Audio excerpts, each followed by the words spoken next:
স্থানীয় সময় সোমবার হঠাৎ ভারত সরকার ঘোষণা দিল বাংলাদেশ থেকে পাটজাত পণ্য ও দড়ি স্থলবন্দর পথে আমদানিতে নিষেধাজ্ঞা আরোপ করা হয়েছে।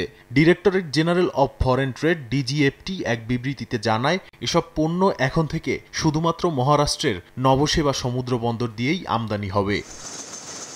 নিষিদ্ধ পণ্যের তালিকায় রয়েছে ব্লিচড ও আনব্লিচড বোনা পাট কাপড়, পাটের সুতা, দড়ি ও রশি, পাটের বস্তা ও ব্যাগ। এর আগে জুন মাসে একই ধরনের পদক্ষেপ নেওয়া হয়, যেখানে পাটজাত পণ্য স্থলবন্দর দিয়ে আসার পথ বন্ধ করে সমুদ্র বন্দর দিয়ে আমদানির নিয়ম চালু করা হয়। 2023-24 অর্থবছরে দুই দেশের দ্বিপাক্ষিক বাণিজ্যের পরিমাণ ছিল $12.9 বিলিয়ন।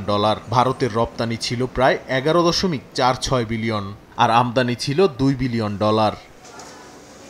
এর আগেও ভারত সরকার এপ্রিল থেকে বাংলাদেশের কিছু পণ্য নিয়ে বিধিনিষেধ আরোপ করেছিল। প্রত্যাহার করা হয় ট্রান্সশিপমেন্ট সুবিধাও। নাদিম মারজান, সময় সংবাদ।